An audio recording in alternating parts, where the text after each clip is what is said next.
Welcome to Bear Download. I'm Rich Campbell along with Dan Wiederer here on Victory Monday, a snowy Monday at Hal's Hall. The Bears trying to regroup quickly, Dan, get ready for Thanksgiving's game against the Detroit Lions. And Mark Trestman asked this afternoon at his press conference whether he senses that the Bears have some momentum after these two games, maybe more confidence. He says that at least the team can fall back on its resilience in the two wins over the Vikings and Bucks, but really they have to play better, and that's the feeling that I think we both get as well. Yeah, let's understand something here. These were a pair of 21-13 wins over last-place teams. Better than the alternative, which is losses to those teams.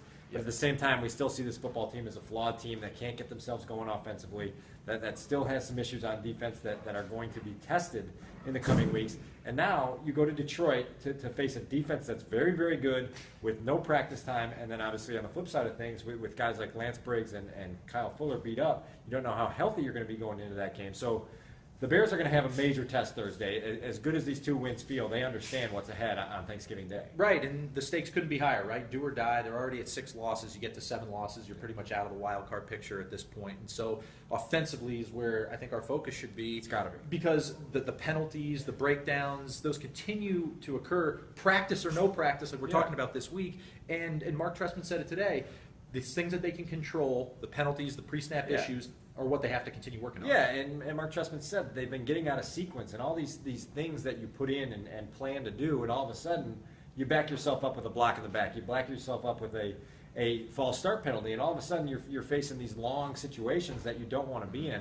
It's cost the Bears. They've had an enormous difficulty getting started early in games. They're not scoring in the first quarter. They're not scoring much of the first half. You can't do that when you have this level of talent, this quarterback, this offensive guru as your head coach. You've got to be better early, and they're going to have to be much, much better against the defense on Thursday that's going to test them. Yeah, and fortunately for the Bears, the Lions offense is saying some of the same things. They're having trouble scoring as well, not really with a point output that matches their talent. It'll be interesting to see who can get it going. Yeah, no question. And obviously the Lions' 2-game losing streak is against much quality competition. Obviously the Patriots exposed the Bears. Yeah. They exposed the Lions in the same way. They beat the Vikings earlier. So the Patriots are just running wild through the NFC North right now and waiting that showdown with the Packers. Much better competition that the Lions have faced. Again, the Bears beat 2 pretty bad teams, but they're happy to take those wins and use them in any way they can, which is really just as a win in the win column. Right. Bears lost both of their games to the Lions last year, but they do go to Ford Field on Thursday with a chance to save their season, get back to 500, and continue some momentum going forward. We'll continue covering this whole week at ChicagoTribune.com. Stay tuned for updates. For Dan Wiederer, I'm Rich Campbell, and that'll do it for Bear Download.